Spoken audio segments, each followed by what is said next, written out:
Hello there. Hey, bonjour à tous, c'est Mers. Bienvenue à ce deuxième cours de la semaine numéro 6 du cours de serveur web. Dans ce deuxième cours de cette semaine à distance, nous allons commencer par faire un petit retour sur les bases de données. On va ajouter quelques petits éléments aux bases de données qui n'ont pas été vus au cours précédent. Ensuite de ça, on va faire une deuxième partie sur les expressions régulières qu'on peut utiliser en PHP. Et une troisième partie sur la librairie GD qu'on va essayer, que vous allez peut-être pouvoir utiliser dans votre projet web. Donc, on commence avec la première partie. Dans la première partie, je fais un petit retour sur les bases de données. Donc, dans les notes de cours, vous allez voir que dans la théorie numéro 2, j'ai un petit fichier un petit fichier texte qui s'appelle retour.txt. Dans ce petit fichier texte, on fait un petit retour sur les bases de données, là, comment sauvegarder les bases de données, puis comment réutiliser les bases de données. Ça, on l'avait déjà vu la semaine passée dans un cours. J'attire votre attention surtout pour comment mettre une contrainte d'intégrité. Si vous avez une clé primaire et une clé étrangère dans une table et vous voulez mettre une contrainte d'intégrité entre les deux tables pour être capable de faire le lien entre les deux tables. Perfect. Donc, s'assurer, j'ai écrit ici en dessous de la contrainte, s'assurer que les tables sont de type INNODB, parce que si les tables sont de type MyISAM, on ne pourra pas faire de contrainte d'intégrité. Par défaut, souvent, quand vous allez créer une table, si vous ne spécifiez pas INODB, les tables vont être en MyISAM. À ce moment-là, on ne peut pas faire de contrainte d'intégrité. Donc, ça ne donne pas grand-chose. Donc, assurez-vous que le type de vos tables, quand vous créez vos tables, si vous regardez dans mes notes de cours, c'est bel et bien écrit quand vous créez une table. À la fin, c'est type égale INNODB. Ça peut être une question d'examen aussi. Donc, INODB, très important comme type de table pour pouvoir faire des contraintes d'intégrité. Donc, pour pouvoir faire une contrainte d'intégrité, il faut tout simplement, si on est en mode terminal, on a tout simplement à ajouter cette ligne de code-là qui est ici. Donc, il faut tout simplement faire un alter table pour modifier la table personne, dans mon cas, dans mon exemple avec mes personnages de Star Wars. Ma table personne contient la clé étrangère. Donc, je fais un alter table sur la table personne qui contient la clé étrangère. Je fais add constraint, j'ajoute une contrainte. Je donne un nom à ma contrainte. Dans ce cas-là, c'est Toto Totoun pour vous prouver que c'est un nom que moi, je vais donner à ma contrainte. Ça peut être n'importe quoi comme nom. J'ajoute comme contrainte foreign key, donc clé étrangère.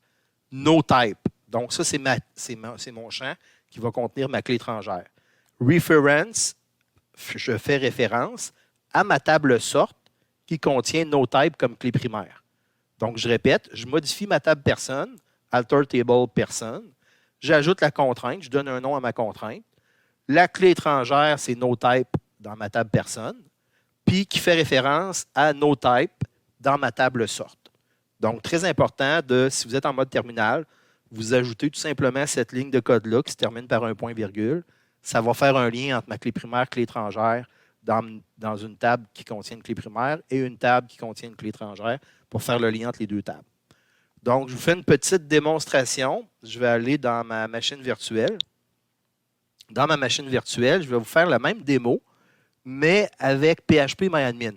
Donc, ceux qui veulent utiliser PHP-MyAdmin pour faire la contrainte d'intégrité, je vais tout simplement me connecter à ma base de données essai. Dans ma base de données essai, dans PHP-MyAdmin,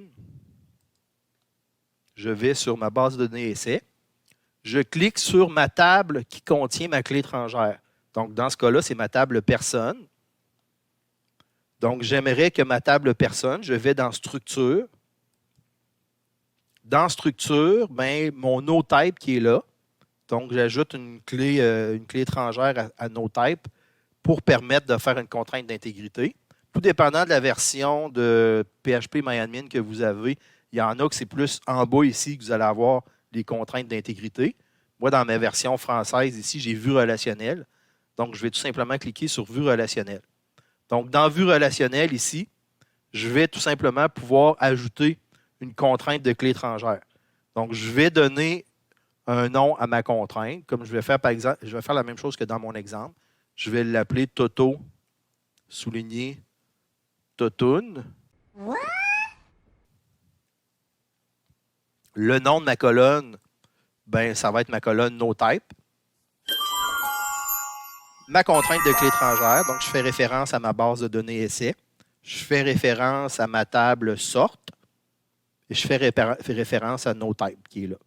Donc, NoType de ma table personne va faire référence à ma table sorte NoType. Donc, je fais le lien entre ma clé primaire et clé étrangère entre les deux. Ce n'est pas nécessaire pour l'instant, mais je pourrais ajouter des contraintes de on-delete cascade ou on-update cascade. Donc, si je fais une mise à jour, j'aimerais ça que ça se fasse automatiquement. Donc, vous pouvez choisir on-delete cascade ou set nul ou etc. Donc, ça, on ne le fait pas pour l'instant, mais c'est important de savoir qu'on peut le faire à ce moment-là. Donc, je clique tout simplement sur sauvegarde. Il va ajouter ma contrainte d'intégrité. Ce qui est le fun, c'est qu'il m'affiche aussi la requête SQL qu'il a fait. Donc, je peux vérifier avec mon fichier texte si c'est un peu la même chose. Alter table, personne. Add constraint, le nom Toto. Foreign key, ma clé étrangère, c'est NoType, qui fait référence, references, à ma table sorte, NoType. Perfect. Je n'ai pas mis de contrainte on-delete cascade, donc c'est on-delete restrict, on-update restrict, donc je n'ai pas mis de contrainte, donc il va le faire. Donc, c'est ce qui met fin à ma petite introduction où je voulais vous parler des bases de données et faire référence à, je vous ai dit que c'était important, le fameux lien entre ma clé primaire et clé étrangère quand je fais référence à deux tables. Donc, soit que je le fais en mode terminal ou soit que j'utilise PHPMyAdmin ici pour être capable de faire une contrainte. Les deux vont donner le même résultat. Donc, je vais pouvoir faire des selects sur les deux tables. Puis il va faire référence vraiment là, à ma clé primaire et ma clé étrangère dans mes requêtes SQL. Donc, ça, c'était la première partie. On va y aller pour la deuxième partie. Oh, petit complément aussi sur les bases de données. J'en avais pas parlé beaucoup jusqu'à maintenant, mais si vous faites une base de données, par exemple pour l'inventaire de votre entreprise, de ce que vous avez à vendre sur votre site Web, ça pourrait être le fun quand même de mettre un champ auto-incrémente. Donc, j'ai mis des petits imprimés écran ici qui vont vous expliquer à quel endroit dans PHPMyAdmin aller ajouter, par exemple, un auto-incrémente. Auto-incrémente, ça va faire en sorte que le champ, par exemple, ID qui est là, va s'incrémenter tout seul. Vous n'aurez pas besoin d'insérer un numéro d'inventaire, par exemple, pour cet article-là. Donc, dans PHPMyAdmin, quand vous allez dans Structure, vous choisissez le champ que vous voulez modifier. Puis dans le champ que vous voulez modifier, vous avez une petite case à cocher ici. Je l'ai mis en rouge, c'est AI. AI pour auto-incrémente. Donc, vous avez seulement à cocher cette petite case-là. Ça va vous permettre de créer un champ qui va s'auto-incrémenter, qui va ajouter un chiffre à chaque nouvel enregistrement. Donc, ça, c'est la première partie pour l'auto-incrémente. On peut aussi, je fais afficher le deuxième élément. Là, si vous êtes aussi dans les opérations sur une table, vous pouvez décider que l'auto-incrémente va commencer à une certaine valeur. Donc, si vous ne voulez pas que vos numéros ID commencent à 1, 2, 3, 4, 5, 6, 7, 8, 9, vous aimeriez ça, par exemple, que vos numéros ID commencent à 1000. Vous avez ici dans Opérations, sur la table, vous pouvez choisir, par exemple, pour le nom du champ, dans cette table-là. Donc, vous pouvez choisir l'auto-incrémente va commencer à 1000. Perfect. Donc, vous avez ici le raw format qui serait dynamique.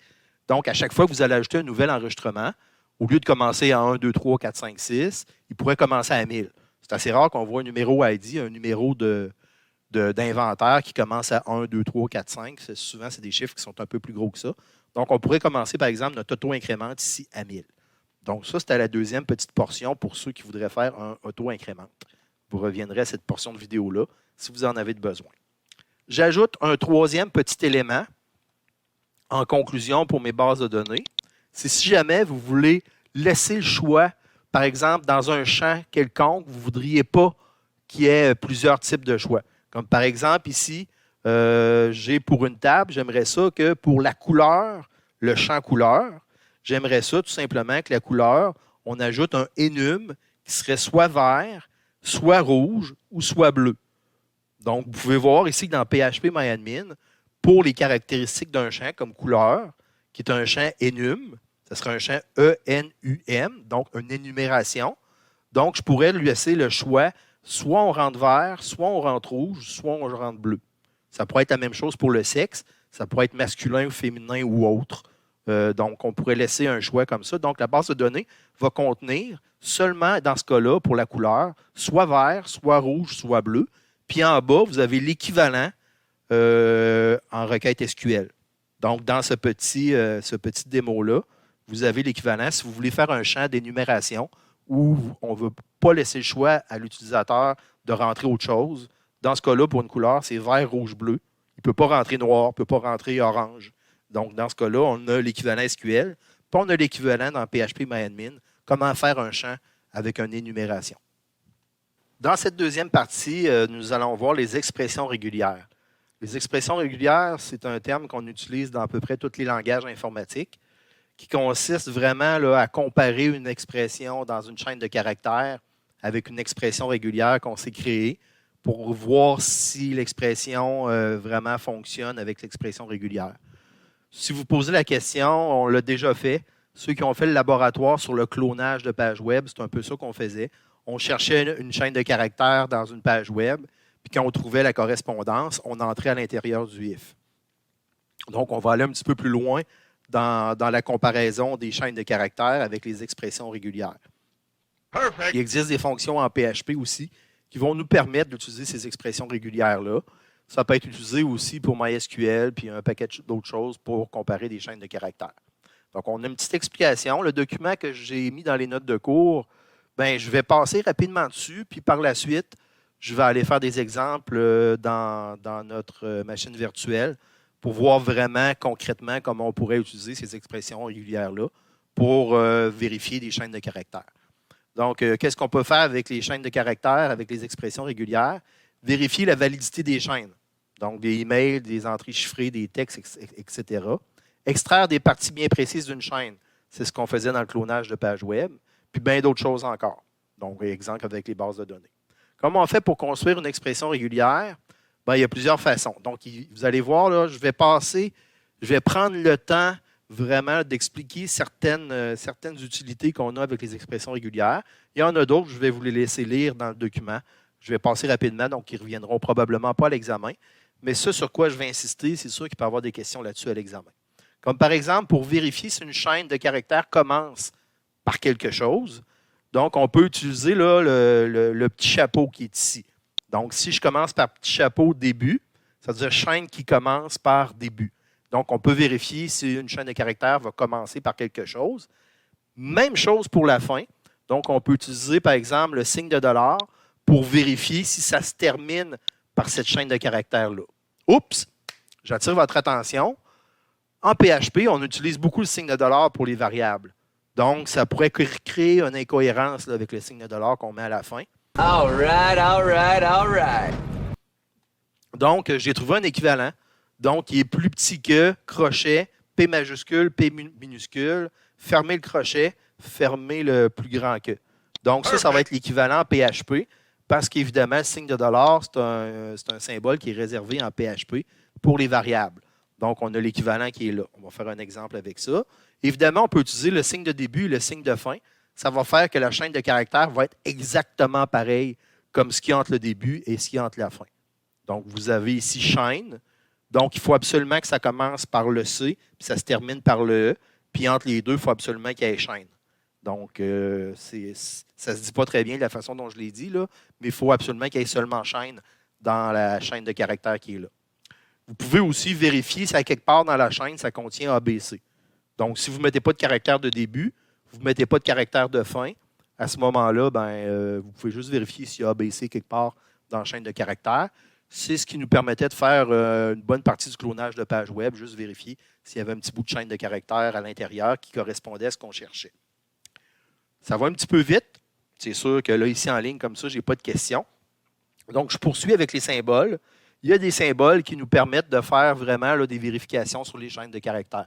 Donc, par exemple, le petit plus va nous permettre de voir si, par exemple, ça commence, il y a la chaîne AB, suivie de une ou plusieurs C, un ou plusieurs C.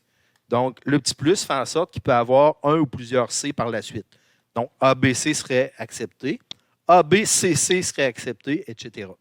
Donc, quand on va faire une vérification, par exemple, d'un code postal, on ne le sait jamais là, entre les trois premiers et les trois derniers. Est-ce qu'on met un espace 0 espace, plusieurs espaces. Donc, ça va pouvoir nous servir le petit plus qui est là. Une petite étoile, ben, ça nous dit qu'il peut avoir 0 ou plusieurs. Donc, 0 caractère ou plusieurs. Donc, dans ABC étoile, ben, on va accepter le AB. Donc, il y aurait 0 C, mais il pourrait avoir C aussi, ou plusieurs C. Vous avez le point d'interrogation qui va remplacer un caractère, donc suivi de 0 ou 1 C. Vous avez aussi commence par ABC, suivi peut-être de 1 ou plusieurs C. Donc, ça, c'est l'autre exemple qu'il y a là. Je passe rapidement à l'autre partie. Si vous trouvez que ça va trop vite, vous pouvez revenir en arrière et réécouter. Dans l'autre partie, c'est les accolades. Ça nous permet de donner une limite de nombre. Comme par exemple ici, ABC, entre accolades 2, chaîne qui contient AB, suivi de 2C. Donc, c'est possible qu'il y ait 2C dans notre chaîne de caractères. Si jamais c'est le cas, ben, on va pouvoir vérifier si la chaîne correspond. Donc, on peut utiliser aussi le 2, chaîne qui contient AB, suivi de 2C ou plus. Donc, en mettant virgule, on ne le sait pas, ça veut dire au plus. Par exemple, si on met virgule 4, ça veut dire que ça peut être 2, 3 ou 4C. Donc, ces trois exemples-là, avec les accolades, nous permettent de voir le nombre de caractères qu'il y a par la suite. On peut utiliser aussi les parenthèses. Les parenthèses permettent de représenter une séquence de caractères. Donc, par exemple, j'ai A suivi de BC. Donc, de 0 ou plusieurs BC. Donc, on peut utiliser aussi la barre droite. La barre droite, que vous connaissez probablement en programmation, qui est le OU logique. Donc, on pourrait mettre 1, barre droite, le. On pourrait vérifier si ça contient un ou le. Donc, un ou le chien, on pourrait vérifier, c'est-tu un chien ou le chien? Si on accepte les deux, on pourrait rentrer dans le if, par exemple. Même chose pour des lettres. On pourrait vérifier si c'est A ou B, donc qui est suivi d'un autre caractère. Donc, chaîne qui contient une suite de A ou de B. On peut utiliser aussi n'importe quel caractère à la fois avec entre accolades 3. Donc, ça commence par n'importe quel caractère à la fois, mais qui contient seulement 3 caractères. Exemple, après, par exemple, un .com, on pourrait vérifier si c'est avec 3 caractères. Donc, on peut faire un mélange de tout ça aussi. Utiliser les crochets avec le caractère accent circonflexe qui nous permet de vérifier si c'est le début. Donc, vérifier si ça commence par une chaîne de caractères. Fait que vous avez un exemple ici qui nous permet de vérifier si ça commence par une lettre. Vous avez d'autres exemples ici, chaîne qui ne commence pas par une lettre. Si on met le ne pas, donc l'accent circonflexe comme ça, donc ça fait en sorte que ça commence pas par une lettre. Donc, ça fait l'inverse de ce que ça devait faire. On peut utiliser aussi les anti-slash. Il y en a peut-être qui l'ont déjà fait. Je vous l'ai fait faire dans le clonage de page web. Des fois, quand on a un caractère qui est déjà réservé dans une expression régulière, on peut mettre un backslash qui va contrer l'effet. Donc, ici, on veut savoir s'il y a un plus. On ne veut pas utiliser le plus comme on a vu dans le document précédemment. Donc, on pourrait utiliser le backslash pour contrer l'effet du plus. On a un petit tableau ici qui fait un petit résumé, par exemple, des crochets, des accolades, du petit moins, du petit point pour le caractère unique, de l'étoile, du point d'interrogation. Donc, s'il y en a là-dedans que je n'ai pas insisté pendant la petite théorie, ça veut dire que je ne poserai pas de questions là-dessus à l'examen. Mais c'est sûr que les caractères de début, caractères de fin, le ou, l'étoile, on va les utiliser, ça c'est sûr et certain. Les classes de caractères. Avant, je passais rapidement là-dessus parce que les vieilles versions de PHP ne permettaient pas d'utiliser les classes de caractères. Mais depuis la version 7, en tout cas les versions récentes, on peut quand même, on a fait des tests puis ça fonctionnait. Donc, au lieu de faire un crochet de majuscules, puis après ça, de minuscules pour les lettres, puis après ça, 0-9. Avant, on devait faire ça dans les vieilles versions de PHP. Maintenant, c'est possible d'utiliser tout simplement 2 points alphanum, 2 points. Donc, pour tous les caractères alphanumériques, alpha pour juste les caractères alphabétiques, blank pour les espaces, contrôle, digit pour les chiffres. Donc, je n'insiste pas sur les autres, là, mais c'est ceux qu'on va utiliser le plus, c'est surtout les digits et les alphas qu'on va peut-être utiliser à ce moment-là. L'intervalle et les classes complémentées. Donc, on peut utiliser les intervalles et les classes complémentées ici pour dire, par exemple, intervalle entre 1 et 6 qui affichera les balises, par exemple, qui sont là. Donc, ça, je n'insiste pas plus qu'il faut là-dessus. Je vais préférer vous faire des exemples concrets avec ça. L'alternative dans le motif lui-même, donc détermine une alternative dans le motif, ce qui signifie que tout ce qui commence par deux points A ou A comme ça. Donc, on peut mélanger comme ça là, le début de caractère avec jusqu'à l'alternative qui est là. On a les classes complémentaires. Si on ne veut pas qu'il y ait le chiffre 1 dans notre chaîne de caractères ou on ne veut pas qu'il y ait le chiffre de 1 à 6 dans notre chaîne de caractères, ce serait possible de le vérifier aussi. Là, je pèse sur pause un petit peu parce que j'ai été très rapidement. Ce qui est important, évidemment, c'est les fonctions qu'on va utiliser avec ces expressions régulières-là. La fonction qu'on avait vue dans le clonage de page web, c'était la fonction PregMatch. La fonction PregMatch va nous permettre de comparer deux chaînes de caractères pour voir si les chaînes comparées ensemble nous retournent vrai. Donc, ce serait vrai. Donc, vous avez un exemple ici. Je vais passer rapidement parce qu'on l'a déjà fait. Allez voir dans votre clonage de page web. On fait un PregMatch. On vérifie, par exemple, s'il y a des chiffres alphanumériques à l'intérieur. Si oui, on rentre à l'intérieur. Sinon, on dit le login est correct. Donc, on peut faire des choses comme ça. Vous avez le fameux PregReplace. PregReplace, ça va nous permettre de modifier une chaîne de caractères. Donc, si on trouve, par exemple, le mot bien dans une chaîne de caractères, on pourrait le transformer, la chaîne de caractères, l'envoyer dans une nouvelle variable, puis remplacer le mot bien par le mot mal. Si on trouve, par exemple, le mot autobus, on pourrait le trouver dans la chaîne de caractères, puis le remplacer par le mot, mettons, véhicule utilitaire. Donc, c'est un exemple un peu bizarre, mais bref, en tout cas, vous comprenez ce que je veux dire. PregReplace va nous permettre de trouver une chaîne de caractères et la remplacer par une autre chaîne de caractères. Donc, vous avez un exemple avec Toto Titi. Là, je passe rapidement là-dessus. On va aller vers les exemples concrets un petit peu plus loin.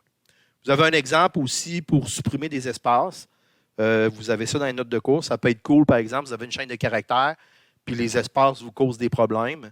Bien, vous pourriez utiliser ce petit truc-là pour enlever des espaces blancs dans une chaîne de caractères.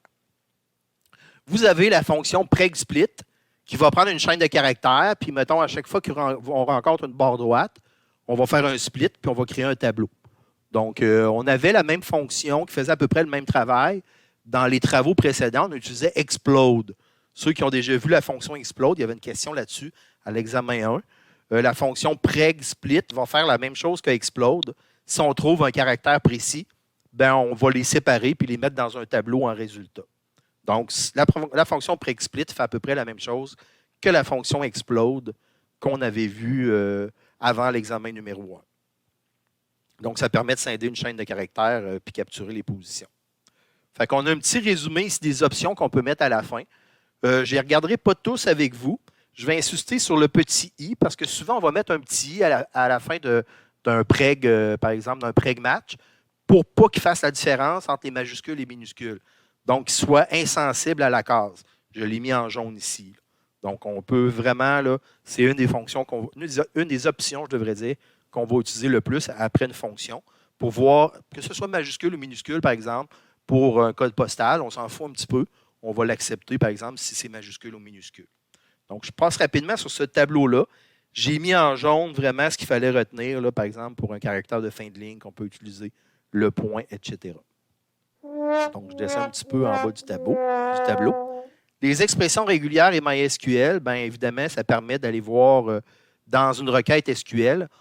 Je ne vous poserai pas de questions là-dessus à l'examen. Je ne vous demanderai pas d'en faire dans vos travaux non plus dans le cadre des exercices que je vous fais faire en classe. Mais par exemple, on pourrait mettre une expression régulière dans une requête SQL, dans ce cas-là, pour vérifier s'il y a 4 chiffres, puis qui ne contient rien d'autre que des 2, 3, 4, 5, 6, 7, 8, 9, ici. Donc, c'est un exemple comme ça. Mais je passe aussi rapidement que j'ai passé sur certaines options dans les notes de cours. Je vous invite vraiment à prendre le temps peut-être de lire tranquillement les notes de cours. Puis j'ai pris le temps de mettre du jaune phosphorescent aux endroits qui valent la peine vraiment de se poser pour essayer de comprendre comment ça fonctionne. Vous avez à la fin du document 3 petits exemples. Vous avez un premier exemple à vérifier, par exemple, la syntaxe pour voir si c'est une adresse de courrier électronique. Ça pourrait vous aider si vous décidez de faire des validations à l'aide du code PHP, par exemple. Donc, vous avez un PregMatch entre 2 chaînes de caractères, puis vérifier si ça rentre dans cette chaîne de caractères-là. Donc, ça permet de vérifier cet exemple-là si ça a la structure d'un courrier électronique. Donc, pour pas que la personne exagère en rentrant un courrier électronique. Vous avez l'exemple numéro 11 aussi. Donc, un de ces exemples-là qui pourrait revenir à l'examen numéro 2.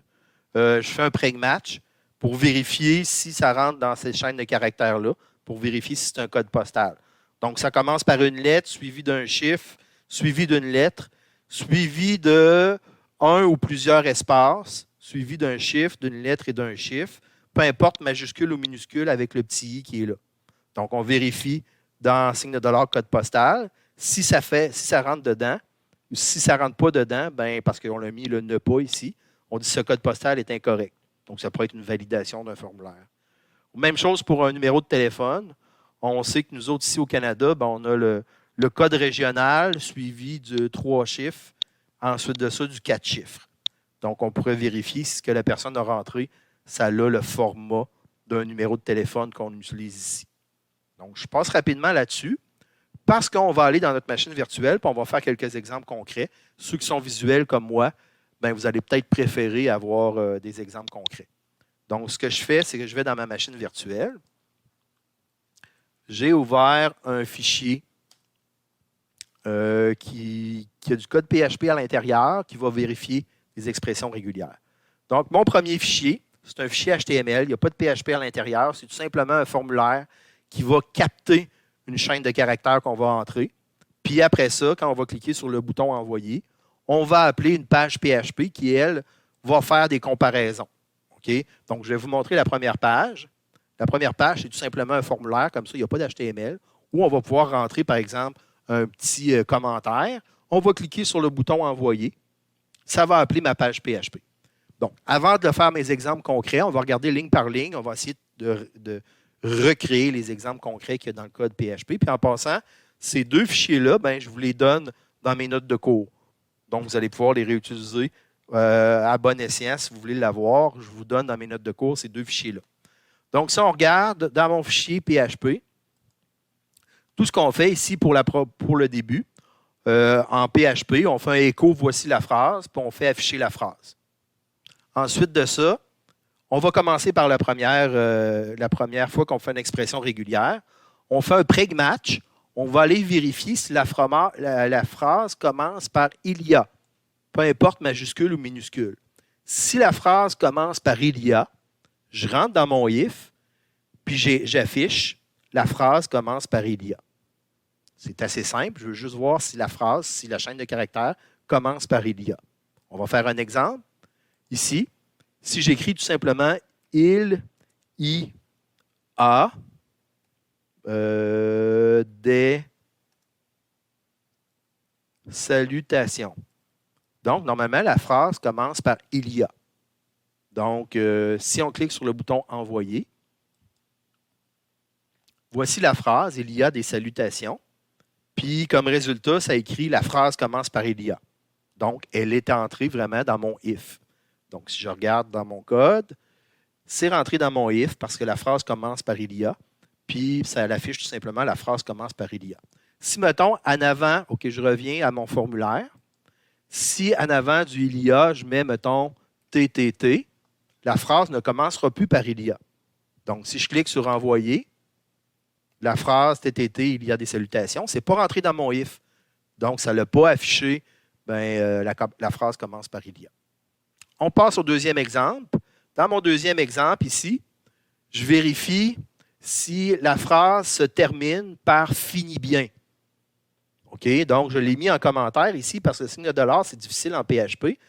Je l'ai remplacé par ce que vous aviez dans les notes de cours. Donc, on vérifie si la phrase se termine par « finit bien ». Si la phrase se termine par « finit bien », je vais rentrer dans le if et je vais afficher « la phrase se termine par « finit bien ». C'est simple. Je viens ici. On va prendre la phrase qui est déjà là, puis on va la terminer par « finit bien », majuscule ou minuscule. Donc ici, vous voyez que ma chaîne de caractères devrait se terminer par « finit bien ». Je clique sur « Envoyer ». Ça rentre à l'intérieur. La phrase se termine par « finit bien ». Donc, il est rentré dans mon if. Il a reconnu, en comparant les deux expressions régulières, la chaîne de caractères et l'expression régulière, je devrais dire, que ça se terminait par « finit bien ». Donc, il est rentré dans le if, puis on affiche la phrase se termine par « finit bien ». On retourne Pour un autre exemple, on va vérifier ici, un peu comme dans les notes de cours, si, bon, il y a H et A suivi d'un petit plus. Donc, on va vérifier si la phrase contient HA et peut-être plus de A. Donc, on va écrire HA quelque part dans ma phrase. Puis, si ça rentre à l'intérieur, ça devrait afficher le petit écho. Donc, si je viens ici, je reviens à mon formulaire, je vais enlever la longue phrase qui est là, je vais écrire tout simplement HA. Je clique sur Envoyer. Ça m'écrit ici, plus la phrase contient HA et peut-être plus de A. On va revenir en arrière. On va rajouter un deuxième A. Je clique sur Envoyer. La phrase contient HA et peut-être plus de A. Ça fonctionne. Il est rentré dans mon if et le écho a été affiché. Donc, je continue ici. J'ai ajouté un HA entre accolades 3. Donc, la phrase contient un HA suivi de 3A. Donc, si la phrase contient 3A, il devrait rentrer dans mon exemple précédent et entrer dans mon deuxième exemple et me dire que la phrase contient HA suivi de 3A. Donc, on va venir faire l'exemple ici. On revient à mon formulaire. Je vais mettre 3A comme ça. On va le tester. La phrase contient HA et peut-être plus de A. La phrase contient HA suivi de 3A. Puis comme par hasard, la phrase contient 4 caractères. Mais là, c'est qu'un hasard, c'est allé trop loin. Donc, on va revenir à mon code ici. Donc, ça a fonctionné. Donc, il s'est aperçu que la phrase contenait HA suivi de 3A. Dans mon exemple suivant, je vais vérifier si dans ma phrase, j'ai un ou une autobus en majuscule ou en minuscule. Donc, des fois, les Québécois, si on n'est pas très bon en français, on se pose la question si un mot est masculin ou féminin. Donc, des fois, je vais faire semblant que je ne sais pas. C'est-tu un autobus ou une autobus? Je sais c'est quoi la bonne réponse, mais admettons que je me tromperais. Donc, je vais vérifier. Il va accepter les deux. Donc, si, par exemple, ici, j'écris un autobus, je clique sur Envoyer, il devrait rentrer dans mon if. Ça marque la phrase contient un ou une autobus. Si je reviens à l'arrière, puis au lieu d'écrire un autobus, j'écris, je fais une erreur de faute d'orthographe, j'écris une autobus. Je clique sur Envoyer. La phrase contient un ou une autobus. Donc, les deux ont été acceptés parce que j'ai mis la barre droite qui a fait un ou logique. Donc, ça m'a permis de faire les deux comme ça. Donc, un ou une autobus. Donc, ça devrait fonctionner de cette façon-là. Si je vérifie en dessous ici, je vais vérifier si ma phrase commence et puis se termine, puis entre les deux, il n'y a pas plus que 4 caractères. Comme par hasard, tantôt, on est entré à l'intérieur, sans faire par exprès avec le H avec 3A. Mais on va rentrer un autre mot de 4 caractères, voir s'il reconnaît que ça commence et ça se termine, puis entre les deux, il n'y a pas plus que 4 caractères. Donc, on va revenir à l'arrière. On va rentrer un mot qui a seulement 4 caractères. Avez-vous une suggestion? Ah, OK, je sais, je ne peux pas vous entendre parce qu'on est en vidéo asynchrone. Donc, je vais marquer, par exemple, MERS. MERS, c'est juste 4 caractères. Donc, si je clique sur Envoyer, la phrase contient 4 caractères. On va revenir à l'arrière. Mettons que j'écris Toto. La phrase contient 4 caractères. Si je reviens à l'arrière, puis Toto, je rajoute un E à la fin, ça ne fonctionne pas. Il n'est pas rentré dans aucun if parce qu'il y a 5 caractères. Perfect. Donc, ça fonctionne comme ça. On va aller faire un autre exemple. Inquiétez-vous pas. C'est un blitz d'exemple qu'on fait pour les caractères. Vous avez un exemple ici avec digit. Donc, la phrase contient au moins des chiffres. Donc, je vous ai dit que les nouvelles versions de PHP, on pouvait utiliser comme ça, entre crochets, par exemple, digit ou alpha ou quelque chose comme ça. Donc, je vais essayer de voir si la phrase contient au moins des chiffres. Donc, il devrait rentrer dans ce... Si je rentre, par exemple, salut 25. Salut 25. Donc, j'ai écrit salut 23. Donc, salut 23, la phrase devrait contenir des chiffres. Je clique sur Envoyer. La phrase contient au moins des chiffres. Donc, vous avez vu, il est rentré dans le if parce qu'il a vérifié, puis il y avait des digits à l'intérieur. Donc, il est rentré dans le if, il a fait la phrase contient au moins des chiffres. Exemple suivant, il ne m'en reste pas beaucoup avec vous autres. Si on regarde la phrase qui est là, si, par exemple, dans mon expression régulière, il rencontre le mot plate, plate, ben, il va rentrer dans le if, puis on va faire un preg replace. On va remplacer le mot plate par le mot le fun. Puis après ça, on va l'afficher. On va afficher la nouvelle phrase. Donc, je répète, s'il rencontre le mot plate, majuscule ou minuscule, il va rentrer dans le if, il va faire un preg replace, il va remplacer le mot plate par le mot le fun. Puis après ça, on va tout simplement faire afficher la nouvelle phrase. Donc, on va faire un petit test là-dessus. Mettons, j'écris ici « Merci, ton cours... » Oups, j'ai oublié un espace. « Ton cours est plate. » Merci, ton cours est plate. J'entends des gens qui pensent ça dans leur tête. « Merci, ton cours est vraiment plate. Tu vas trop vite. » Je clique sur « Envoyer ». Ça écrit la nouvelle phrase « Merci, ton cours est le fun. » Donc, j'ai pu tricher. J'ai pu prendre la chaîne d'origine. « Merci, ton cours est plate. » Aller changer le mot « plate » par le mot « le fun ».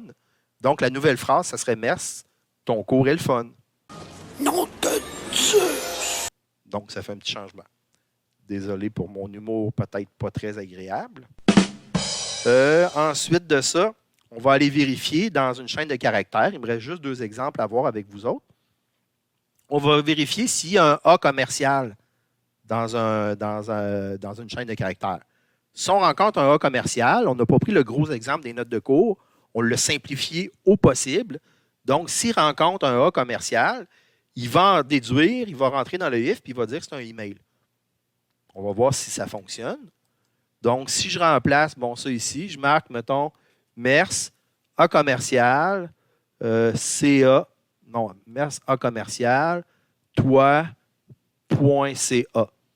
Donc, il devrait rencontrer un A commercial puis en déduire que c'est peut-être un courrier électronique. Donc, je rentre dedans. La phrase est un email. Perfect. Il en déduit que MERS, A commercial, toi.ca. La phrase pourrait être un email parce qu'il y a un A commercial dedans.